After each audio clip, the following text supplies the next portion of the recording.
सुबह सुबह अनीता काम पर जाने लगी तो उसकी हिम्मत नहीं हुई। उसे बहुत कमजोरी हो रही थी, इस वजह से वो उठ भी नहीं पा रही थी।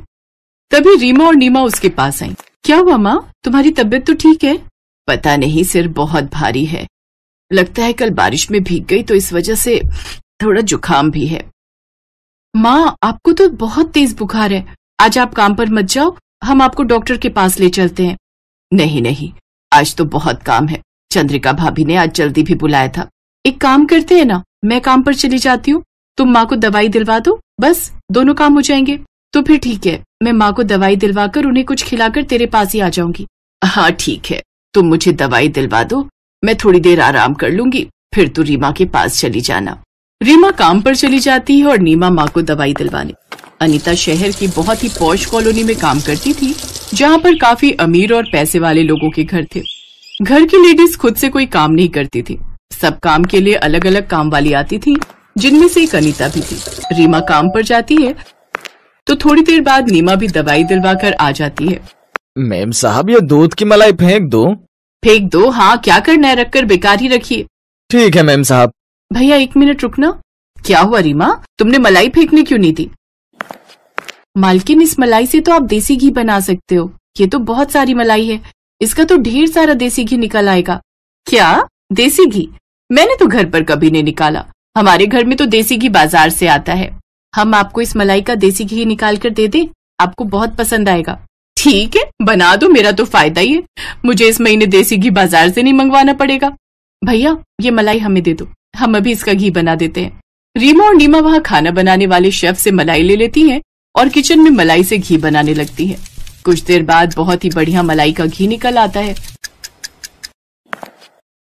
ये देखकर मालकिन चंद्रिका बहुत खुश होती है। इस समय चंद्रिका की एक सहेली उससे मिलने आई होती है।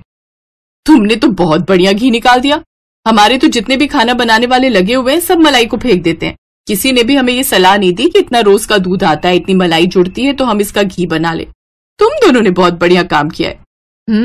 घी में कितनी अच्छी खुशबू आ रही है, तुम दोनों ये घी कैसे बना लेती हो? आंटी जी, ये घी बनाना हमने अपनी माँ से सीखा है। अरे अनीता को तुम जानती हो ना, ये अनीता की दोनों बेटियां हैं। अनीता की तबीयत ठीक नहीं चल रही, इसलिए आज ये काम पर आई थी। वो तो रामू मलाई को फेंक रहा था तो इन दोनों ने देख लिया और देखो इस मलाई का घी बना दिया। मेरे घर पर भी मलाई बहुत खराब होती है, मैं खुद ऐसे ही फेंक देती हूँ। तुम एक काम करो, शाम को मेरे घर में भी घी बना दो। वैसे भी मैं बाजार से घी ऑर्डर करने वाली थी, घर पर बनवाऊंगी मलाई का तो मेरे हस्बैंड बहुत इम्प्रेस होंगे। मेरे ससुर जी को तो इन सब चीजों की बहुत आदत है। ठीक है आंटी जी, हम आ जाएंगे, आप अपने घर का पता बता दो कहाँ है। मालकिन चंद्रिका की सहेली रीमा नीमा को अपना घर बता देती है। वो चंद्रिका के घर से थोड़ी दूरी पर ही रहती थी। चंद्रिका का काम खत्म करके रीमा नीमा चंद्रिका की सहेली उषा के घर पहुंच जाती है। उषा उन्हें अपनी रसोई में ले जाती है और रीमा नीमा दोनों घी निकालने लगती हैं। अब ये बात जब उस कॉलोनी की बाकी कोठियों में रहने वाली चंद्रिका की बाकी सहेलियों को पता चलती है तो वो भी रीमा नीमा से घी निकालने के लिए कहती हैं। रीमा नीमा की इस काम से बहुत कमाई होती है। माँ देखो, आज हमने अरुणा आंटी के घर घी निकाला, उन्होंने हमें 200 रुपए दिए। अच्छा, ये तो बहुत अच्छी बात है, इन पैसों को तुम दोनों संभाल कर रखो। माँ, हम तो उस कॉलोनी में घी वाली बहनों के नाम से फेमस हो गए। कॉलोनी की सब आंटी जो थी सारी मलाई फेंक देती थी, उनके खाना बनाने वाले उनको ये चीज कभी बताते ही नहीं थे कि मलाई का मक्खन और घी बना लो। अब तो सबने घर में मलाई जोड़कर रखनी शुरू कर दी है, बहुत सारी मलाई इकट्ठी होती है माँ सब घरों में। हाँ, मुझे तो ये बात पता थी, पर मैंने कभी बोला ही नहीं। ये तो तुम दोनों की समझदारी है कि तुमने उन्हें कह दिया, और आज उनकी इतनी सारी मलाई भी नहीं फिकती और उनका घी भी निकल आता है। अब तो मुझे नहीं लगता कि कोई बाजार से घी मंगवाता होगा। अनीता जो सोच रही थी वैसा ही हुआ। कॉलोनी की सभी औरतों ने अब बाजार से घी लेना बंद कर दिया, क्योंकि उनको घर बैठे ही इतना बढ़िया ज्यादा मात्रा में घी मिल जाता था। क्या हो, तुमने आज घी क्यों नहीं लिया? तुम तो अक्सर घी ले जाती हो। नहीं, सामान में घी नहीं लिखवाया, और वैसे भी अब भूल जाओ मदन भैया कि तुम्हारी दुकान से कॉलोनी की कोठियों में घी जाने वाला है। क्यों, हमेशा तो 4-4, 5-5 किलो घी जाता है, अब क्या हो गया? तुम नहीं ले जा रही हो तो कोई और ले जाएगा, मेरा तो काम बेचना है।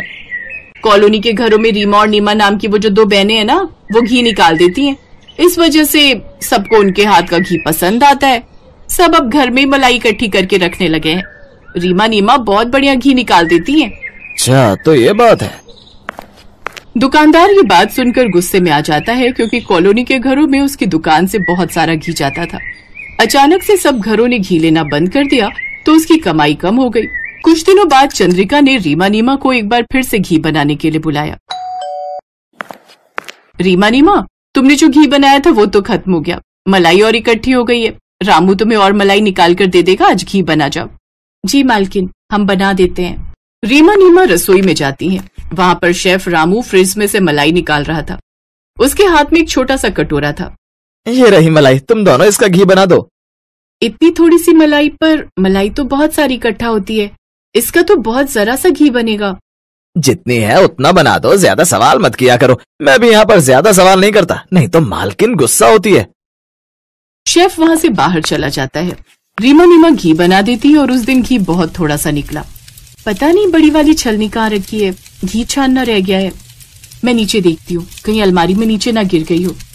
नीमा अभी छलनी ढूंढ ही रही थी कि तभी उसकी नजर नीचे छुपे डस्टबिन पर जाती है जिसमें बहुत सारी मलाई गिरी हुई थी। ऐसा लग रहा था मानो किसी ने बड़ी थैली में मलाई को फेंका हो। ये बात जब चंद्रिका को पता चलती है तो सारी बात सामने आ जाती है। शेफ रामू ने जानबूझकर मलाई को फेंक दिया था। रामू सब कुछ सच सच बता देता है कि उसे दुकानदार ने ही ऐसा करने के लिए कहा था और इस बात के दुकानदार ने उसे 5,000 रुपए दिए थे। मालकिन माफ कर दो, मैं पैसों के लालच में अंधा हो गया था, मुझसे गलती हो गई। नहीं रामू, चाहे बात छोटी है, कोई इतनी बड़ी नहीं है, पर ऐसी घटिया बात वो भी सिर्फ 5,000 रुपए के लिए तुम कैसे कर सकते हो? उस दुकानदार से तो अब इस कॉलोनी में हम में से कोई कुछ सामान नहीं लेगा, पर तुम्हें भी मैं नौकरी पर नहीं रखूंगी। तुम कहीं और जाओ और वहां नौकरी ढूंढो, इस कॉलोनी में तुम्हें कोई नहीं रखेगा। चंद्रिका शेफ रामू को नौकरी से निकाल देती है। अब उस दुकानदार से भी सबने सामान खरीदना बंद कर दिया। धीरे धीरे रीमा और नीमा के हाथों के बने घी की बात सबको पता चलने लगी। सब उन्हें घी निकालने के पैसे देते थे। धीरे धीरे रीमा नीमा ने बहुत सारे पैसे इकट्ठे कर लिए और फिर एक दिन उन्होंने सोचा क्यों न वो खुद की घी की एक दुकान बनाए जहां पर लोगों को शुद्ध देसी घी प्राप्त हो। रीमा नीमा के दिमाग ने काम किया, उनकी योजना सफल रही। अब उन्होंने घी की एक बड़ी दुकान बना ली जहां पर वो घी बनाकर बेचने लगी और फिर एक दिन रीमा नीमा सफल घी व्यापारी बन गई और उन्होंने अपने सपनों को पूरा किया। आज उनकी मेहनत और ईमानदारी की वजह से उन्होंने अपने लिए और अपनी माँ के लिए वो सारी सुख सुविधाएं प्राप्त कर ली जिसके वो कभी सपने देखा करती थी।